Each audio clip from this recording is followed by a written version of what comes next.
My name is Viral Bishop, a student in my final semester of a bachelor's degree in mass communications with the University of Sunderland.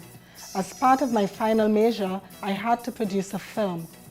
I chose to produce a documentary film tackling COVID-19 as there was so much information and misinformation going around. As a journalist with years of experience, I've come across many strange characters. Recently, I'd heard about alternative practitioner Wayne Caesar, who is championing the cause for using vitamin D in the fight against COVID-19. I decided to have a chat with him to get the other side of the story. Well, it turns out my usual 20 questions were not nearly enough. I hope this guy isn't just some crazy guy and he knows what he's talking about. Vitamin D is your PPE?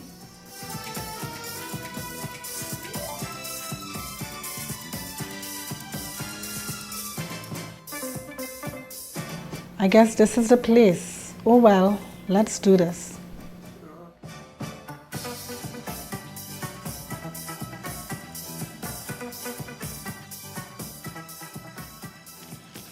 Can you give me some background information on yourself?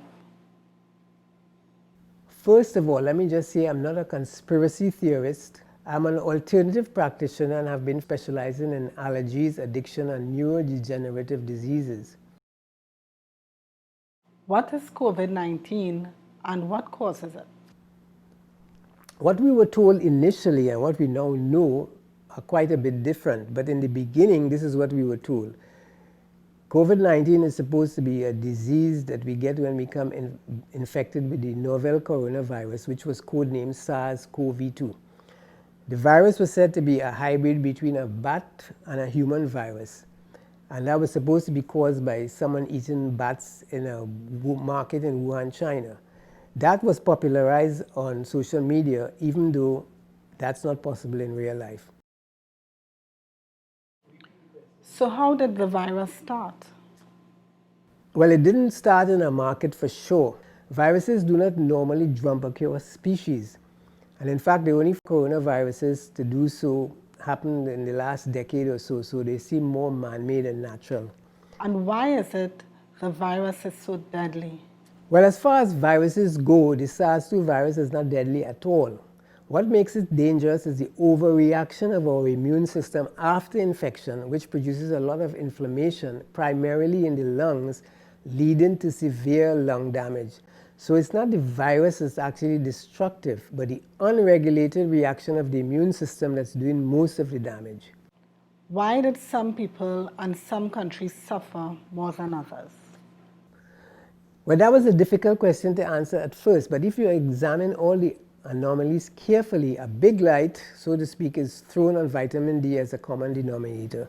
Normally, there wouldn't be such huge differences in the severity of infection. Generally, viruses do not discriminate, so other factors like skin color or where you live, they don't make any sense at all. Remember that it's not the virus that is actually causing the problem, it's the overreaction of the immune system. Once we keep that in mind, it's an easier problem to solve. Why did some persons suffer only a mild reaction?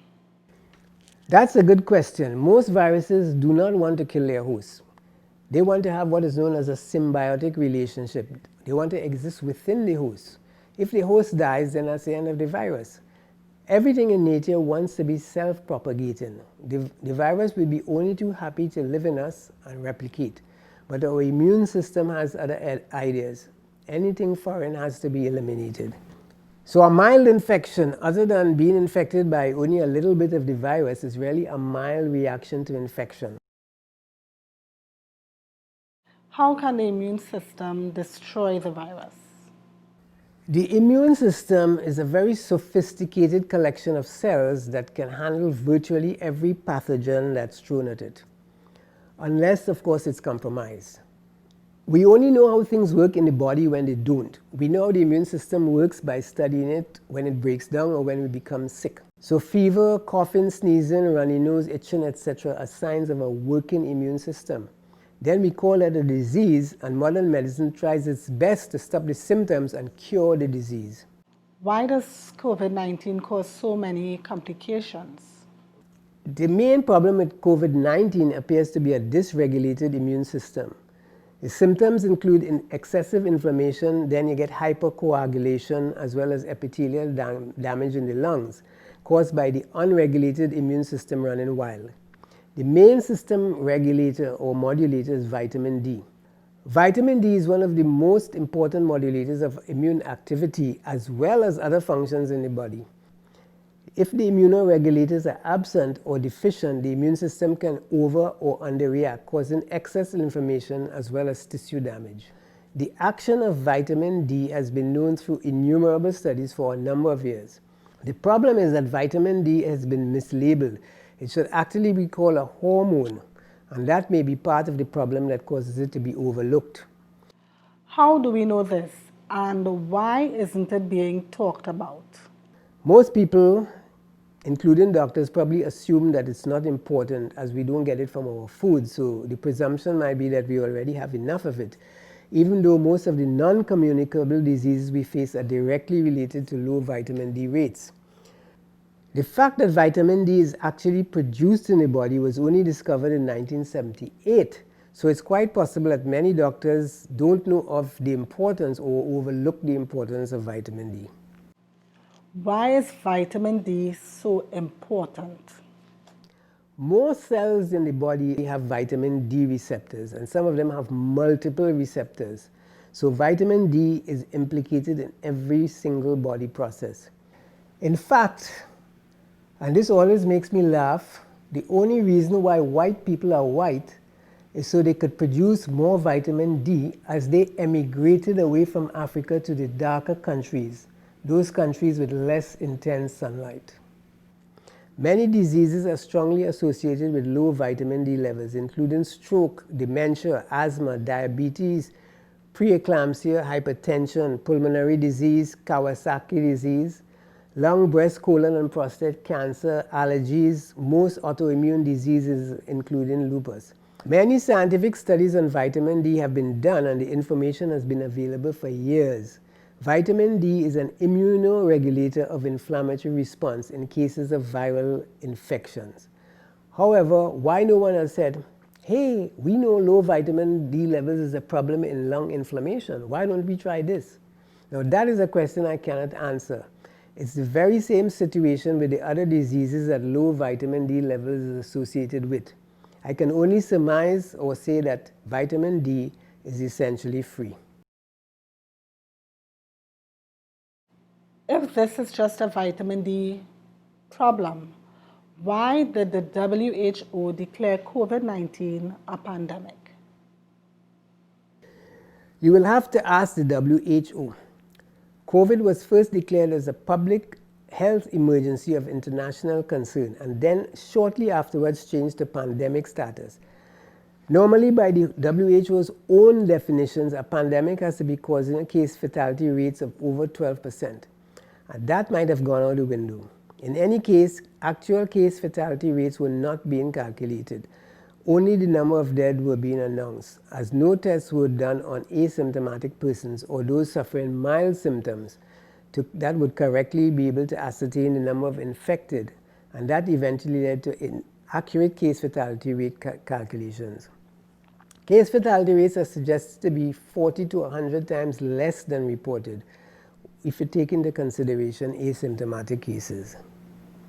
Are you saying that the WHO recommendations are wrong? What did the WHO recommend? Staying indoors, wearing a mask, and excessive hand washing just reduces vitamin D production. When the restrictions are lifted, everyone coming out will have low vitamin D levels and will be subject to infections, including COVID-19. And hence, a second wave of infection that everyone is now talking about is entirely possible. In 2016, the WHO predicted that 500,000 babies will be born in microcephaly the next year. That almost collapsed the Brazilian economy, and certainly a lot of athletes missed their Olympic dream because of the Zika virus. Right now, there are new drugs and vaccines that have been given a green light to proceed into development without proper testing protocols being applied to them. It's almost as if they intended for patients to die to bolster the argument that a vaccine was needed. Money is a very, very strange master. What about this second wave? The second wave is really a figment of the imagination that was put out by those in authority to keep people in line. That's what I think. If you maintain a population indoors and masked, it will deplete their vitamin D levels and they will be subject to being infected by anything that passes by.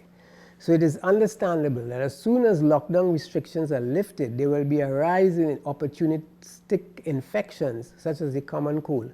And that will be blamed on COVID and described as the second wave. How do you know that you are right about vitamin D?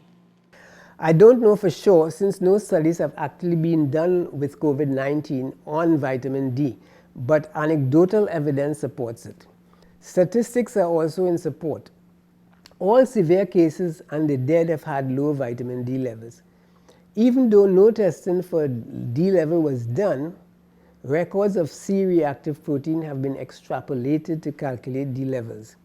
Also, and importantly, vitamin D level medical lectures are being taken down from YouTube, claiming a violation of community standards. Once there's that kind of pushback, you can bet your bottom dollar that someone somewhere does not want the truth to come out. Ridiculous studies coming to erroneous conclusions were conducted to deny vitamin D implication by only measuring whether or not persons have been infected. That study has and will be quoted as the proof that vitamin D does not have anything to do with COVID-19. It's bold-faced BS. The study authors should be crucified for intentionally misleading people. Then it dawned on me that they may be intentionally keeping people uninformed to keep them sick and dying so that they could sell them on a vaccine solution. What made you decide to take up this cause? As an alternative practitioner, I'm always interested in disease, especially those caused by environmental or deficient diet reasons, and more so by those that seem to be out of place or of unknown etiology as they are described.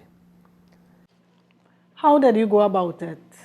I started examining the data and the timelines and noticed that something was amiss.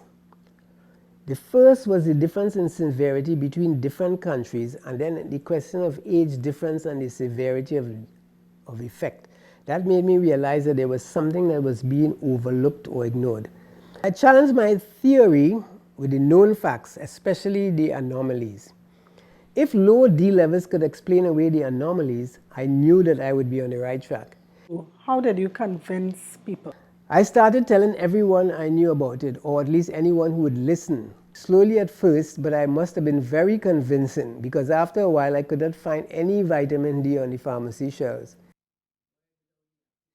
What did you do? I plastered my car with posters saying, "Vitamin D is your PPE," or "No to COVID, yes to vitamin D." I did talks on the importance of D. Everywhere I went I was talking about vitamin D. People must have been thinking I was crazy. I even did a huge mural on my property wall, which I'm sure you noticed outside. What about vindication? Did you find anyone else to agree with you? I decided to search for anyone or anything to support my theory and found some medical lectures online claiming the very same thing. So it was not just me.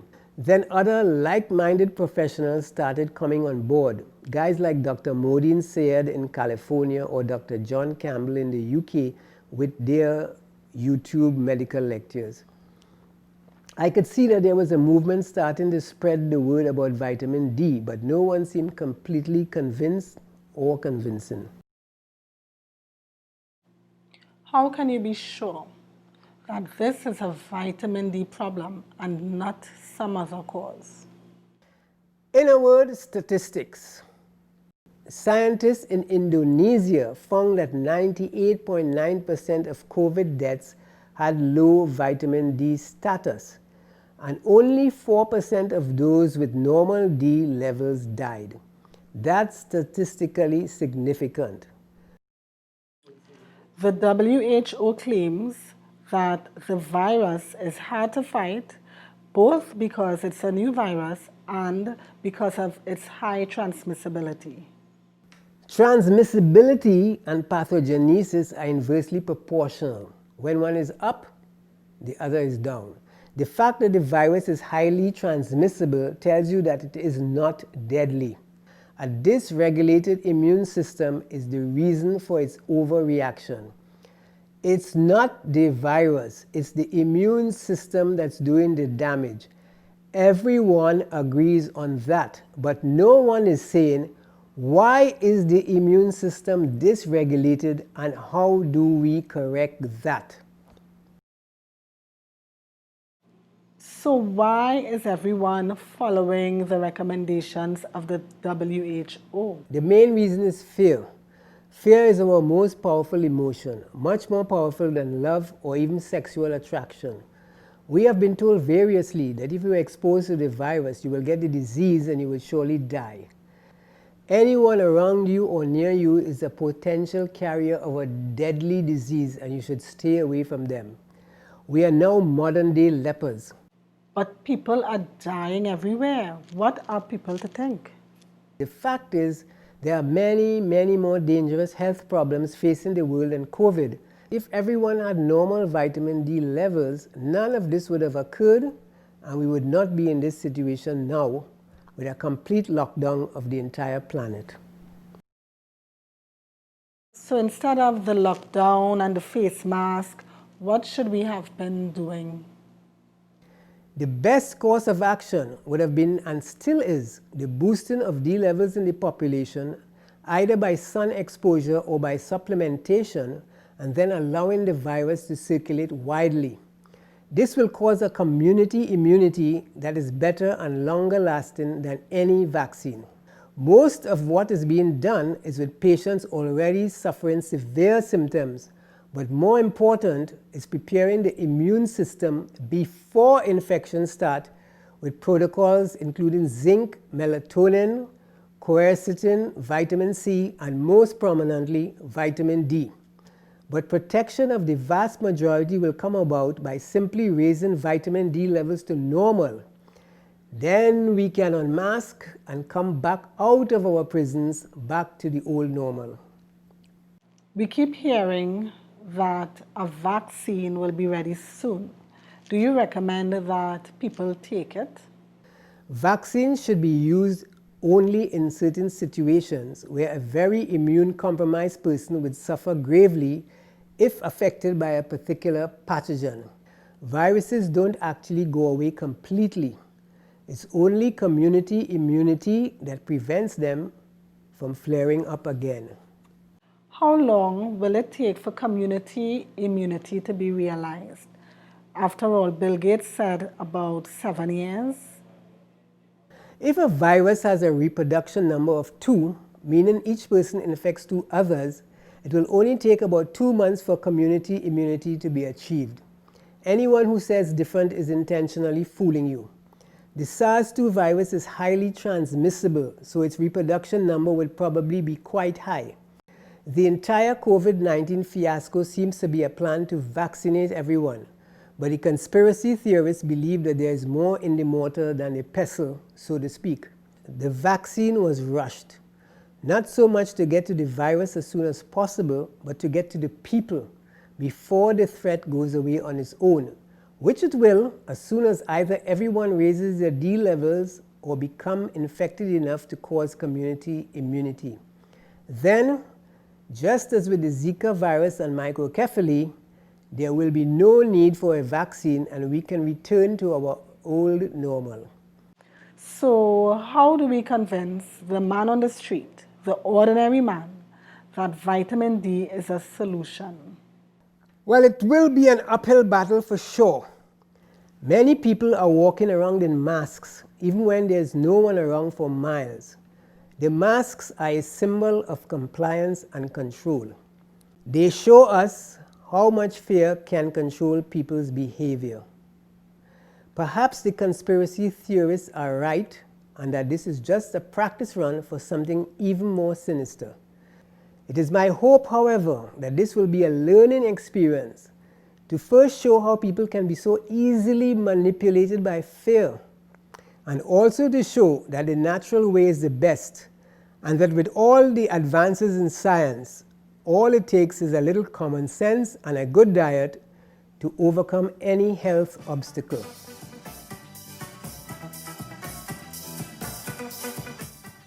Wow, the sun.